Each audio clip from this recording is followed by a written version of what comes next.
ada satu kaedah akidah yang tidak mungkin berubah sampai hari kiamat.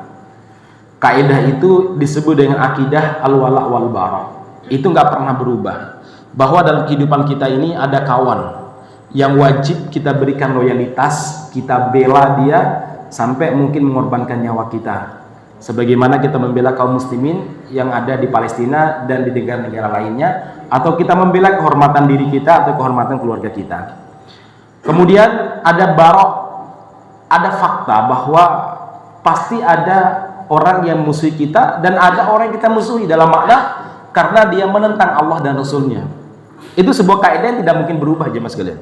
Sampai kapan? Sampai hari kiamat. Ya, sampai hari kiamat. Ada wala, ada orang yang harus kita cintai karena kita ini punya sifat cinta.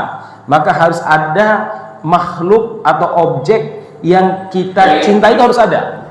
Dan Allah telah menjelaskan, Rasul telah menjelaskan siapa? Innama waliyukumullahu wa rasuluhu walladzina amanu. Wali kalian yang layak kalian berikan cinta, pembelaan, loyalitas dan kesetiaan Allah, kemudian Rasul, kemudian orang-orang beriman. Jelas ya Mas sekalian, ya. Kemudian ma'asyiral muslimin ada bara, karena Allah menitipkan satu sifat selain cinta dalam diri kita. Benci itu ada. Nggak ada orang mengatakan, enggak, saya nggak punya kebencian, Allah bohong ya. Nggak ada. Ya, cinta, benci itu karakter manusia yang tidak bisa hilang dari kehidupan manusia. Kalau ada yang mengatakan, saya nggak punya sifat benci, saya cuma cinta, bohong gitu orang dia. Karena dia telah menyalahi fitrah di mana Allah Subhanahu wa taala menciptakan manusia. Ya, ada sifat benci, ya ada sifat tidak suka, itu ada. Nah, syariat kemudian menempatkan kira-kira kepada siapa, kepada apa, siapa yang harus kita benci, yang harus kita musuhi, dan salah tempat. Ya, itu ada ya Mas kalian. Nah, salah satunya siapa? Jelas setan disebutkan. Ya, innasyaitana lakum adu fattakhidhu aduwa. Setan itu musuh bagi kalian, maka jadikan dia sebagai musuh, kata Allah Subhanahu wa taala. Baik setan manusia ataupun setan jin. Jangan jadikan kawan. Salah Anda itu ketika menjadikan setan itu sebagai kawan. Allah jelaskan, apalagi jelas disebutkan, yaitu orang-orang kafir yang memerangi umat Islam. Ya. Dan demikian juga jemaah sekalian, dalam beberapa hadis, dalam beberapa yang disebutkan siapa musuh kita, yaitu tawagid, para togut-togut yang ada. Ya, itu dalam musuh orang-orang beriman. Harus ada jemaah sekalian. Nah, ma'asyiral muslimin yang mudah-mudahan dirahmati Allah Subhanahu wa taala. Nah, dan kaidah kedua jemaah sekalian, kaidah kedua yang perlu kita pahami, yang namanya musuh umat Islam itu akan berupaya untuk menaklukkan atau mengalahkan umat Islam. Itu sudah sudah ditakdirkan. Yang namanya musuh itu pasti berupaya untuk mengalahkan, kalau enggak menaklukkan, kalau enggak supaya supaya umat Islam tolerir terhadap kekafirannya. Itu sudah ada sejak zaman Nabi Adam alaihissalam. Nabi Adam itu ketika diciptakan oleh Allah Subhanahu wa taala dan juga diciptakan istrinya Hawa alaihissalam, kemudian Allah Subhanahu wa taala membuat larangan dari sekian kenikmatan yang ada, hanya satu larangan Allah Subhanahu wa taala, wala taqraba hadis syajarah fatakuna minadh dhalimin. Jangan dekati pohon ini, nanti kalian termasuk orang-orang zalim. Kalian akan berbuat maksiat nanti. Ya, tapi musuh itu berupaya untuk menjebak. Kemudian iblis datang menggodanya dan mengatakan, manahakuma rabbukuma antil kumas sajarah illa antakuna malakain atau takuna minal khalidin. Kalian tahu nggak Adam Hawa, kenapa Allah Subhanahu wa taala melarang kalian mendekat kepada pohon tersebut?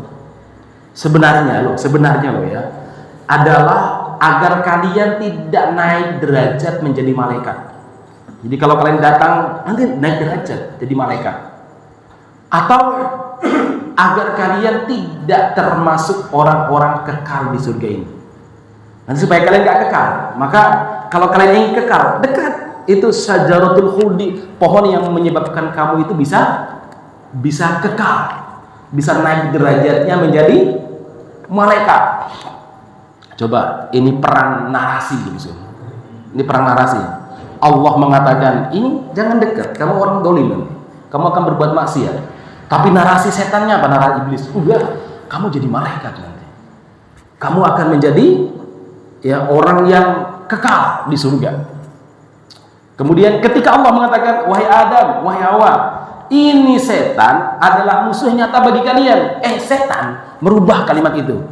Wa qasamahuma, bersumpah setan itu, inni lakuma laminan nasihin, aku ini hanya penasehat, ya cuma saran berbuat baiklah, nggak ada kepentingan aku ini ya, hanya untuk kalian. Terus begitu ya, terus ya, akhirnya apa?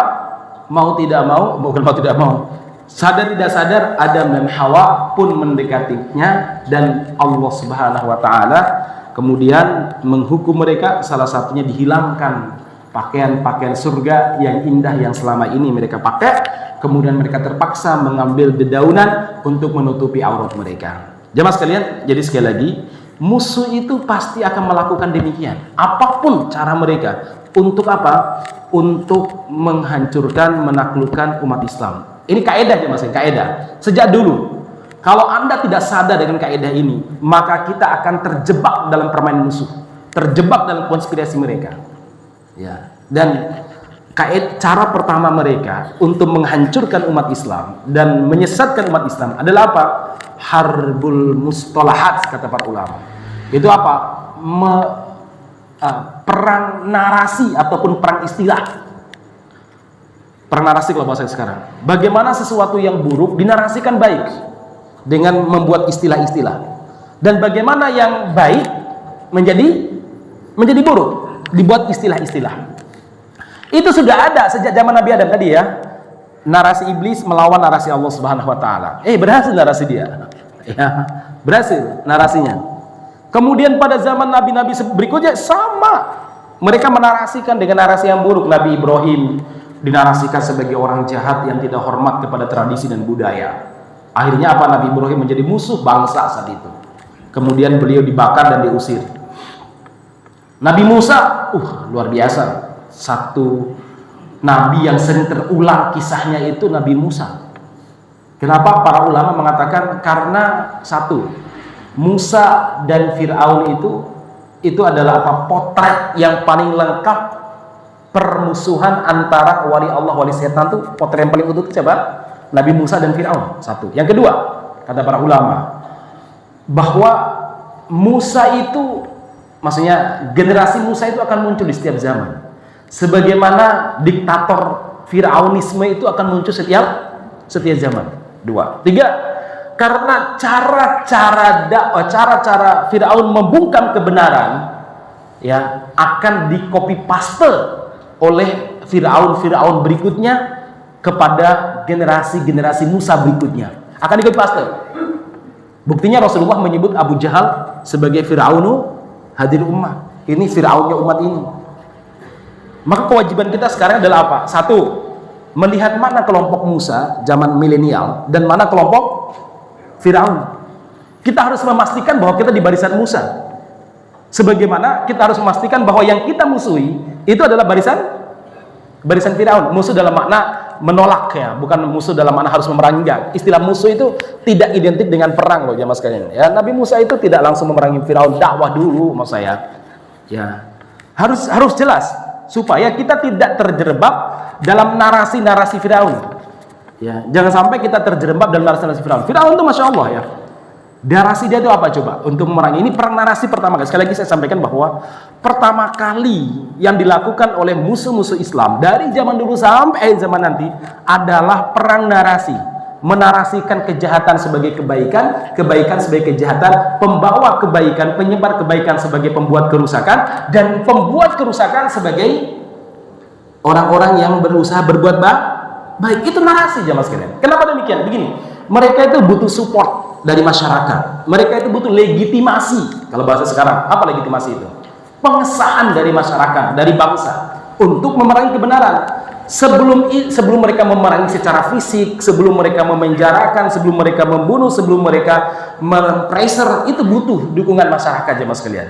Nah, untuk mendapatkan dukungan simpati dan dukungan serta empati dari masyarakat adalah apa? Tadi narasi dulu dibuat. Maka Fir'aun sebelum dia berperang melawan Musa, dia tahu Musanya orang baik. Apa dia bilang? Ya pertama debat sama Musa, kalah dia debat sama Musa. Kemudian dia menarasikan Musa apa? Innahum lasyirdimatun qalilun. Musa itu dan teman-temannya itu adalah kelompok teroris. Kalau sekarang Sirdima itu kelompok pengacau yang jumlahnya minoritas. Mereka ini sebenarnya minoritas dan kerjaannya mengacaukan. Wa auhayna ila Musa an asri bi ibadi innakum muttaba'un fa arsala fir'aunu fil madaini hashirin inna haula'i la shirdimatun qalilun wa innahum laghaitun wa inna la jami'un hadirun. Jadi jemaah sekalian, kalimatnya apa? Ini Sirdima, kelompok radikal, qalil, jumlahnya minoritas. Jadi narasi jemaah sekalian. Apalagi kalimatnya, daruni aqtul Musa wal yad'u rabbah. Biarkan aku membunuh Musa dan agar Musa memanggil Tuhannya. Kenapa harus dibunuh dan diperangi Musa? Ini narasi jemaah sekalian. Inni akhafu an yubaddila dinakum. Karena kalau Musa dibiarkan hidup, dia akan merubah dinakum. Ulama tafsir mata din di sini maksudnya apa? Undang-undang negara kalian. Dinakum itu maksudnya undang-undang ataupun bukan sekedar agama ya, undang-undang negara kalian, tradisi kalian. Kalau dibiarkan hidup, ayyudhiru fil ardil fasad. Kalau dibiarkan terus hidup Musa ini, dia akan melakukan kerusakan yang sangat parah di bumi ini. Padahal kalau ditanya siapa yang membuat kerusakan, Musa atau Firaun? Firaun ya mas kan. Kalau ditanya apakah benar-benar Musa itu pernah melakukan kejahatan? Memang boleh mengakui, iya saya pernah melakukan kejahatan. Tapi ketika saya lari dari kalian, aku bertobat, Allah pun memberikan kepadaku kenabian. Ngaku beliau, sudah selesai urusannya. Tapi kamu, kata Firaun, ingat gak sejak kecil makan di istana kami, makan dari periuk kami, kamu tuh Musa. Apa jawaban Musa? Iya betul, saya makan dari istana kalian, saya makan dari rumah kalian, dari piring kalian. Tapi ingat, kalian telah memperbudak bangsa saya ratusan tahun dan itu nggak sebanding dengan beberapa piring yang saya makan. Oh, itu lihat di Asy'ara itu debatnya panjang banget ya mas. Ya, panjang sekali debatnya itu. Nah, akhirnya buat narasi ya mas. Yang sampai pada akhirnya Musa dituduh sebagai penyihir. Orang kan kalau disebut penyihir itu kan orang nggak logis. Penyihir itu orang yang jahat. Penyihir itu orang yang suka mengadu domba. Penyihir itu sebenarnya apa? Untuk mendapatkan legitimasi. Coba baik. Untuk mendapat apa? Legitimasi. Legitimasi apa? Memerangi Musa. Untuk apa? Menghalangi dakwah Musa. Untuk apa? Menghalalkan kehormatan Musa dan pengikutnya alaihi wasallam. Itu yang mereka inginkan. Nabi Lut alaihissalam sebelum diperangi itu oleh kaum-kaum yang jahat, para tokoh tetua mereka itu buat narasi. Apa narasi? Innahum unasun yatatoharun. Ini manusia-manusia sok suci. Jadi kalimat itu ada ya mas ini. Manusia-manusia sok suci, unasun yatatoharun. Manusia-manusia yang jumlahnya minoritas tapi sok suci. Antum kalau ketemu sama orang, kalau mendengar orang sok suci itu jijik gak tuh? Iya, sok suci. Kenapa dibilang sok suci? Karena Lut tidak menerima cara hidup mereka yang gay dan lesbi, ya. Dan juga perbuatan mereka yang apa? Perbuatan mereka yang mengurangi timbangan. Nabi Lut ingatkan. Alah sok suci loh, sok suci loh. Kalimat itu kemudian menjadi legitimasi untuk membenci, untuk memerangi Nabi Lut. Kan segini pertanyaannya, kenapa ya orang-orang dulu, musuh-musuh Islam dulu dan sekarang, mereka itu membuat narasi jamaah sekalian, ya, membuat narasi untuk memerangi umat Islam. Kenapa? Ma'asyiral muslimin yang mudah-mudahan dirahmati Subhanahu wa taala. Jawaban satu, karena mereka tidak punya apa namanya, kartu merah atau kartu as kalau sekarang mungkin kartu as. Nggak punya track record yang buruk yang dimiliki oleh para dai dan para pembawa kebenaran untuk mereka eksploitasi di hadapan umat. Nggak punya. Kenapa? Karena orang-orang yang mereka anggap sebagai penjahat tadi, orangnya suka membantu orang miskin, orang peduli dengan rakyat, orangnya senyum, orangnya suka menjung orang sakit, orangnya gerapiak, orangnya nggak ada. Mereka bingung mau cari apa coba. Nggak ada masalah. Sama lah ketika mereka bertanya ketika Abu Jahal ditanya oleh salah seorang tokoh Najd sebelum perang melawan Nabi Muhammad ketika perang Badar itu, Abul Hakam, namanya Abul Hakam. Saya tanya sama kamu Abul Hakam, sakjane loh, dalam tradisi kita orang Arab itu memerangi saudara kita, memerangi anak keturunan kita, itu aib. Sepakat nggak kamu? Sepakat. Lah Muhammad kan Quraisy, kamu Quraisy, Ali Quraisy, Umar Quraisy, Abu Bakar Quraisy, Sa'ad Quraisy, Abu Ubaidah Quraisy, siapa lagi? Abdurrahman bin Auf Quraisy. Ini orang-orang Quraisy yang satu suku dengan kamu. Memerangi mereka tuh jahat loh dalam tradisi Arab mereka. Tapi ya begitulah, namanya para penjahat itu kalau sudah kepingin itu undang-undang tuh nggak kepake, itu hanya catatan. Inilah sekarang ya mas kan. Biasa itu cuma tulisan aja lah. Mau revisi, mau berkali apapun, mereka nggak pernah komitmen dengan undang-undang yang mereka buat. Nanti cari-cari aja kesalahan. Oh maksudnya nggak begitu, oh maksudnya nggak begitu. Apalagi zaman sekarang, kalau si anak itu mau naik apa atau keluarga itu mau naik apa, selalu ada revisi undang-undang itu. Nah itu sebenarnya tergantung mereka ya. Apa kata siapa namanya, Abu Jahal atau Abul Hakam? Iya betul. Mereka adalah apa namanya? Mereka adalah orang-orang Quraisy. Nah terus kamu kenapa memerangi Muhammad? Muhammad itu apakah dia seorang penjahat? Enggak. Apakah Muhammad itu pendusta? Apakah Muhammad itu orang benar? Kalau dia itu benar dengan pengakuannya sebagai nabi, seharusnya orang yang paling bangga dengan kenabiannya itu ya kalian orang Quraisy itu. Karena Allah pilih keturunan kalian untuk menjadi orang terbaik. Kalian harus bangga seharusnya, bukan diperangi. Tapi kalau seandainya dia itu pendusta, maka orang yang paling bertanggung jawab untuk meluruskan Muhammad itu kalian itu. Jangan diperangi dong gitu. Pasti sekarang. Enggak. Demi Allah kata Abu Jahal, semenjak dia lahir sampai sekarang mau perang itu, sementara beberapa menit lagi mau perang. Telinga kami belum pernah mendengar Muhammad berbohong, dan mata kami belum pernah melihat Muhammad melakukan perbuatan sia-sia. Nah coba. Mereka nggak punya kartu as, mereka nggak punya referensi track record yang buruk dari para pembawa kebenaran terutama para nabi untuk dieksploitasi. Caranya apa? Narasi, menarasikan jahat. Ya, Hud alaihissalam dinarasikan, ojo melu Hud. Kenapa disebutkan dalam ayat faqala al-mala'u alladziina kafaru min qaumih, orang-orang terpandang di kalangan kaum Hud berkata, menarasikan apa itu? Manaraka illa basyara, wahai Hud, kamu manusia biasa kok, apa kelebihan kamu dibandingkan kami? Terus illa basyarum mithlana wa ma naraka taba'aka illa alladhina hum aradiluna badiyar ra'i. Kamu manusia biasa, pengikut kamu itu aradiluna. Aradil itu maksudnya rakyat jelata, bangsa rendahan. Badiyar ra'i enggak berpendidikan, bodoh. Narasi ya mas kalian.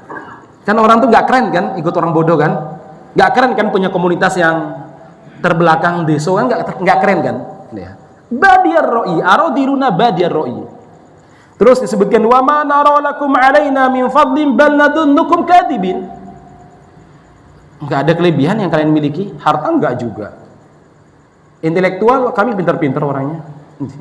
Kalian membanggakan apa? Kalian ini pendusta. Narasinya maksudnya. Dan itu dilakukan sampai sekarang jamaah sekalian. Nabi Muhammad nggak perlu kita ceritakan, mungkin ada kajian sirahnya. Sampai sekarang dibuat narasi. Salah satunya apa? Tahun 2007 Cheryl Bernard dengan think tanknya yang bernama Rand Corporation, sebuah lembaga yang sering dipercayai oleh Amerika, terutama Kementerian Luar Negerinya, untuk membuat berbagai macam penelitian sebagai bahan kebijakan politik. melakukan sebuah pemetaan terhadap umat Islam untuk kepentingan mereka. Pemetaan ini untuk kepentingan mereka, bukan pemetaan untuk dakwah Islam ya. Apa itu? Islam itu dia bilang ada 4 kategori. Satu, radikalisme, orang-orangnya radikal. Yang kedua, tradisionalis. Yang ketiga adalah orang-orang sekuler, muslim sekuler. Dan yang keempat adalah Islamik moderat, yaitu kaum muslim moderat. Jadi ada Islam radikal, muslim tradisionalis, muslim nasionalis, muslim moderat. Dia buat istilah tersebut. Ini penting ya Mas. Ini kaitannya dengan apa yang sekarang dikembangkan oleh Kemenak dan beberapa ormas-ormas besar. Itu apa? Moderasi beragama. Ngeri itu moderasi beragama. Salah satu efeknya apa? Ustadz-ustadz yang masuk dalam bingkai moderasi beragama, tuntutannya adalah mencari titik kesamaan yang banyak dengan agama lain. Saya nggak nunjuk siapa-siapa ya. Tapi ini Ustadz Hamid Fahmi Zarkasi, Profesor Dr. Hamid Fahmi Zarkasi sudah mengingatkan berkali-kali. Ini moderasi beragama berbahaya sekali. Dan salah satu caranya adalah apa? Mencari titik kesamaan yang banyak antara muslim dengan non-muslim atau dengan siapapun aja Mas. Tapi sebenarnya sasaran utamanya Islam sebenarnya. Karena ini adalah program turunan dari programnya Amerika Serikat yang diusung pada PBB. Tadi loh, berangkat dari apa yang disampaikan oleh Thierry Bernard tadi. Kalau radikal itu dia mencirikan satu, orangnya anti dengan nilai-nilai barat, humanisme, sekularisme, materialisme, liberalisme, pluralisme, kemudian apa tuh? Ya Allah, saya kok lupa ya satu itu ya. Relativisme, relativisme. Ini nilai mereka aja Mas. Yang kedua, ciri-cirinya apa? Ingin Islam itu kafah, Islamic totalitarianism. Kafah. Yang ketiga, mereka ingin syariat Islam itu berlaku diundang-undangkan, berlaku mengatur sebuah negara. Ya, ciri-ciri lain ingin khilafah. Kalau enggak, mereka ini adalah orang yang disebutkan mereka adalah orang-orang yang betul-betul komitmen dengan nilai-nilai syariat. Kalau mereka lain menyebutkan mereka sangat komitmen dengan prinsip salaf. Bahasa mereka seperti itu. Oh, iya. Sampai mereka menyebutkan. Saya nggak tahu antum termasuk yang pertama atau yang kedua ya. Yang kedua, tradisional itu apa? Dia cirikan apa? Mereka ini tidak harus Islam itu kafah, yang penting Islami. Paham ya? Islami, musik Islami, dansa Islami, apa syirik Islami. Jadi bagaimana syirik itu diislamikan ya. Kemudian ingin mengkawinkan antara syariat dengan budaya lokal, maka muncul kearifan lokal wisdom. Kemudian opolah bahasanya. Sampai tadi ya seorang kiai saya pernah ngobrol sama dia beliau mengatakan bahwa nggak apa-apa melempar kepala kerbau di pantai selatan itu. Saya bilang itu syirik. Oh enggak, itu bukan syirik lah, sedekah. Dia mencoba mencari pembenaran agar tadi lokal wisdom itu tetap berjalan. Loh, sedekah bagaimana? Kan ngasih makan sama ikan, bayai sebenarnya. Itu ibadah, kenapa? Itu nggak bisa digantikan dengan yang lain. Coba tanya, bisa nggak gantikan dengan beras? Nggak bisa. Bisa nggak ganti lempar kepala kerbau diganti dengan lempar kepala ayam? Pernah nggak? Nggak boleh, harus kepala kerbau. Waktunya tertentu, caranya tertentu. Itu jadi kalau ibadah itu kayak udhiyah gitu ya. Jadi jenis hewan udhiyahnya jelas. Boleh nggak udhiyah pakai ayam? Hah? Korban ayam boleh nggak? Nggak boleh. Korban burung? Nggak boleh. Paling banter korban perasaan kan? Ya. Nggak boleh. Waktunya harus jelas. Tata cara juga harus jelas. Itu adalah udhiyahnya mereka kepada apa? Kepada jin penunggu tersebut. Makanya Allah mengatakan fasholli li rabbika wanhar. Qul inna sholati wa nusuki. Saya bilang bagian itu nggak bisa diganti dengan kepala ayam, saya bilang gitu. Suruh ganti kepala ayam 1000 ekor ayam suruh lempar ke pantai itu nggak bisa. Kenapa? Itu sudah al-hayawan al-muayyanah. Jadi hewannya definitif, itu ibadah. Jadi berupa dikawinkan ya maksudnya. Mereka dipayankan. Ya, tadi juga ada kiai mengatakan, nggak apa-apa yang nyentuh-nyentuh nyentuh-nyentuh kuburan, mengusap-ngusap, mengambil tanah, ya itu no problem. Kearifan lokal lagi. Terus saya bilang tuh ibadah kepada kuburan tuh saya bilang. Loh, nggak sujud, nggak ruku. Rodongel. Saya bilang, sejak kapan ibadah itu harus sujud sama ruku? Nggak ada. Coba lihat sejarah. Ada nggak ibadah kepada pohon itu ruku kepada pohon? Nggak ada. Zaman dulu tuh ada nggak? Nggak ada. Ibadah kepada batu terus mereka sujud kepada batu? Nggak ada. Terus kenapa mereka disebut ya'budunal ahjar wal asjar? Mereka beribadah kepada patung dan pohon, batu dan pohon. Itu maksudnya macam-macam, meyakini bahwa pohon batu ini berkeramat, dipegang-pegang, diolesin darah hasil kurban mereka, atau diolesin minyak wangi tertentu gitu. Itu ibadah. Allah sebut sebagai ibadah. Masih banyak kayaknya. Tadi ini namanya apa? Tradisionalisme. Nah, mereka anti dengan nilai barat, mirip dengan apa namanya? Mirip dengan kelompok pertama, tapi mereka bisa kompromi. Bisa diajak untuk kompromi. Yang ketiga adalah Islam nasionalis. Mereka nggak peduli dengan syariat, bahkan cenderung memerangi syariat yang sifatnya apa namanya, yang sifatnya sosial itu seperti pernikahan ala Islam, kemudian apa namanya, ya hal seperti itulah ya. Cenderung mereka mau menerima syariat yang selaras dengan apa keinginan mereka, keinginan dalam bernegara. Yang ketiga empat adalah Islam moderat. Nah, ini yang memperjuangkan nilai-nilai Barat. Usulan daripada Cyril Bernard kepada Kementerian Amerika Serikat yang itu dinaikkan menjadi keputusan PBB adalah apa? Untuk radikal, nothing dialog, nggak ada dialog. Caranya apa? Hanya satu, war, perang, baik dengan perang pemikiran ataupun perang fisik. Nggak ada dialog dengan mereka, karena mereka biasanya sudah mapan dengan cara berpikirnya. Itu istilahnya misalnya. Nah, untuk tradisionalisme, demikian juga untuk sekularisme, bagaimana dimoderatkan? Dia apa kan? Dimoderatkan. Nah, sekarang pertanyaannya, ciri-ciri moderat itu apa sih? Satu, mengakui nilai-nilai Barat bahkan memperjuangkannya.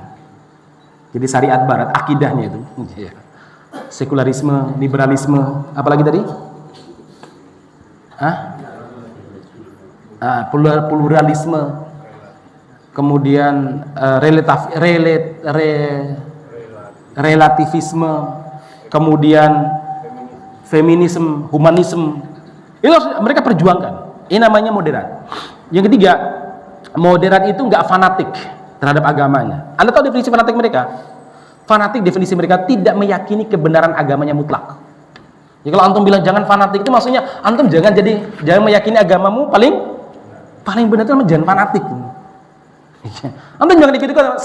Kenapa saya sampaikan begini? Hari ini saya sudah banyak mendengar para ustadz, kita bukan Islam fanatik. Ini kacau banget. Lo dapat Islam dari mana itu? Ini perang istilah tadi saya bilang, perang narasi loh jemaah sekalian. Mereka menggunakan narasi. Ini narasi ini. Muslim yang baik itu adalah Islam, Muslim moderat. Coba Anda bayangkan, mereka nggak pernah wudu, nggak pernah mandi junub, jangan tanya berapa rakaat tahajudnya, orang tahu sunatan, tapi mendefinisikan Muslim yang baik. Gila nggak?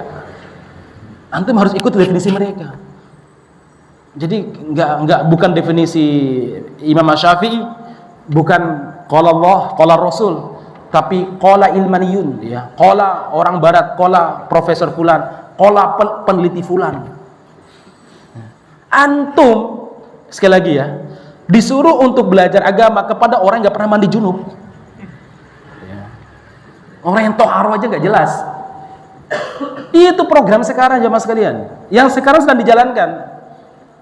Ini kita sadari. Maka apa yang mereka usulkan? Usulkan kepada para dai, kalau perlu bayar panggung untuk mereka, dai-dai moderat.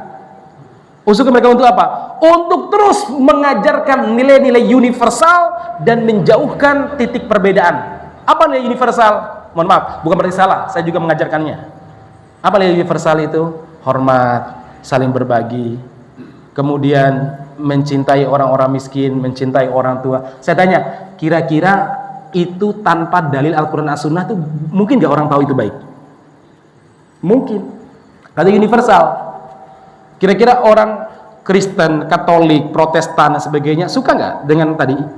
Suka. Cari nilai-nilai yang sifatnya apa? Universal. Jangan pernah berbicara perbedaan keyakinan. Cari nilai-nilai universal. Ya. Masyarakat muslimin yang mudah-mudahan dirahmati Subhanahu wa taala. Silakan Anda lihat ustadz-ustadz atau para kiai yang sudah masuk dalam dunia dalam dalam sebagai kampanye moderasi beragama. Pasti begitu. Saya kemarin, apa iya sih ketika saya dikirimin video, Ustaz coba lihat ini. Ustaz fulan begini-begini. Apa iya saya bilang gitu? Iya. Dikirim banyak, Bang. Tak cari. Iya ini ya. Tak cari. Iya ini. Coba buktikan kalau dia itu atau masuk dalam lingkaran moderasi beragama. Ini Ustaz. Iya juga ya. Jadi akhirnya saya paham, oh kenapa ini terjadi, yaitu banyak sekali kemudian tadi ya, upaya untuk mencari kesamaan supaya menghargai keberagaman. Bahasanya gitu, ya, menghargai keberagaman.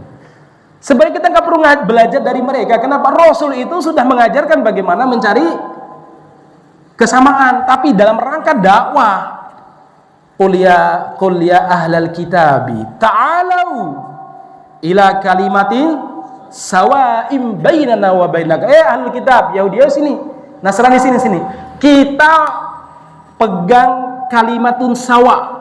Apalagi akidah yang telah kita sepakati sejak zaman nenek moyang kalian. Apa itu? Alla na'budu illallah. Enggak boleh kita beribadah kecuali kepada Allah. Wala nusyrika bi syai'a. Tidak boleh kita sekutukan Allah, termasuk dengan Isa. Nggak boleh Anda menyebut Isa Tuhan. Nggak boleh. Ini kalimat yang dibawa Nabi Isa, dibawa Nabi Musa. Wala yattakhidha ba'duna ba'dan arbabam min dunillah. Ini kalimat itu sawa. Dan tidak boleh kita mengambil satu dengan yang lain sebagai arbab, Tuhan yang diibadahi selain Allah Subhanahu wa taala. Nggak boleh. Kalian jadikan pendeta, kalau umat Islam Anda jadikan kiai atau ustadz sebagai arbab, sebagai Tuhan-Tuhan yang diibadahi selain Allah Subhanahu wa taala. Enggak boleh. Artinya apa? Nabi itu memang mencari titik kesamaan, tapi dalam rangka apa? Berdakwah. Kalau Anda mencari titik kesamaan dalam rangka mentolerir akidah buruk mereka, itu namanya moderasi beragama. Islam moderat tadi jam segini. Ini perang istilah loh jemaah. Perang istilah. Dan kita harus sadar, kita sedang dijebak dalam sebuah peperangan besar.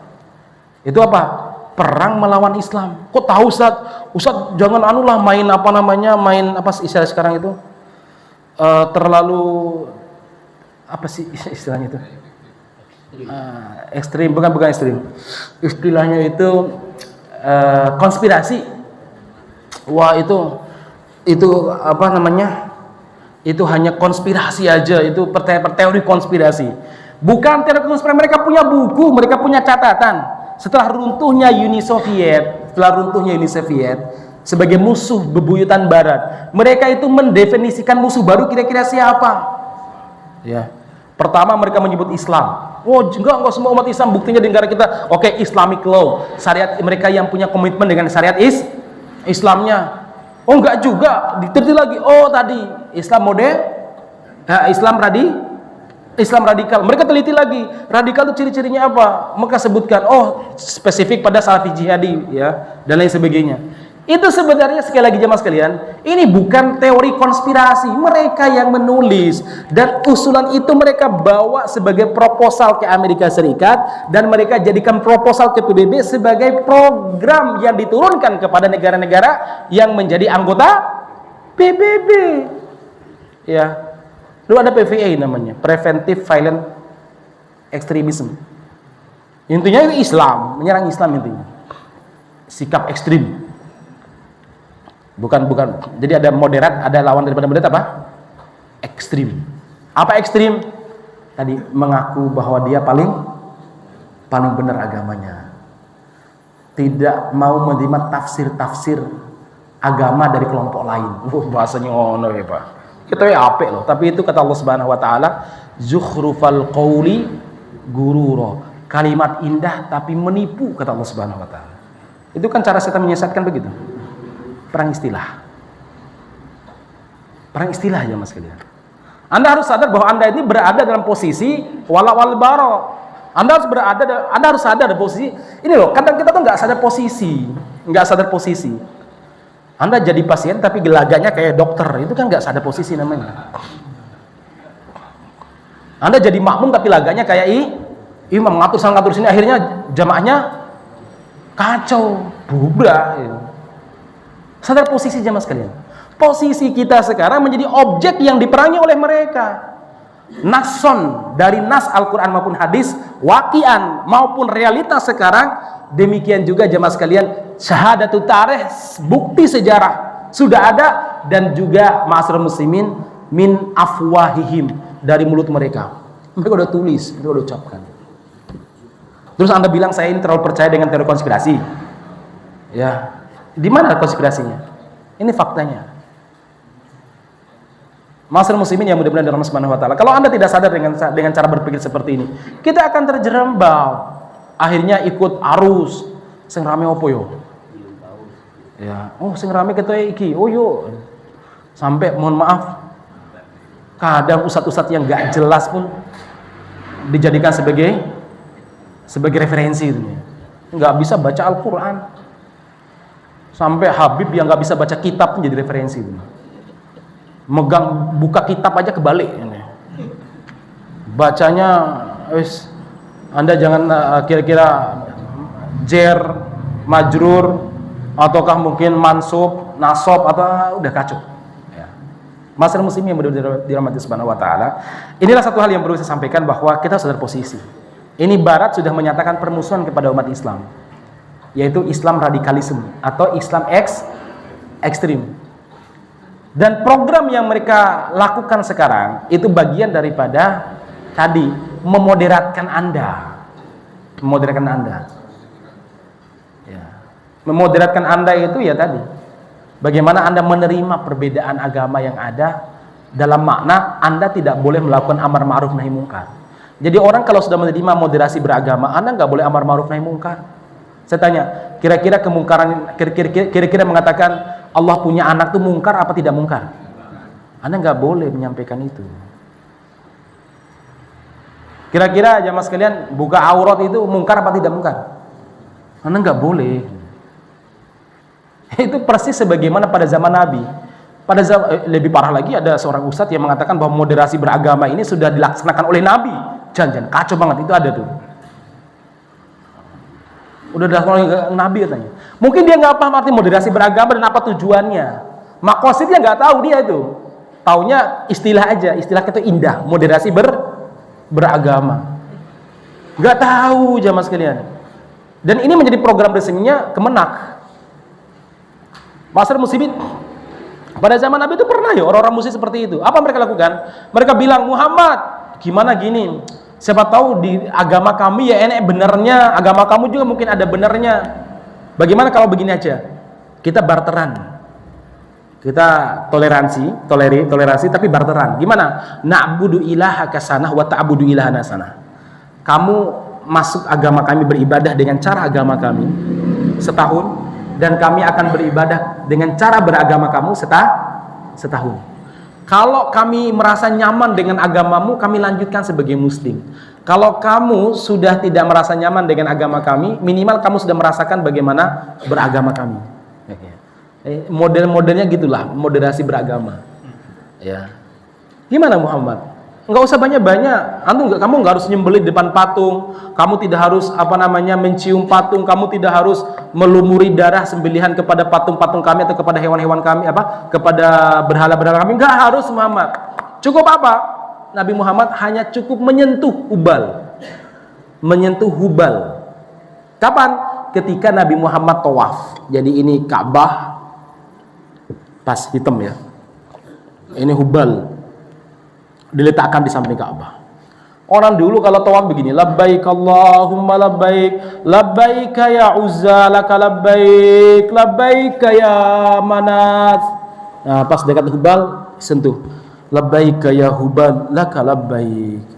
Nah, kayak kita nyentuh Rukun Yamani atau Hajar Aswad lah jamaah sekalian. Kan begitu.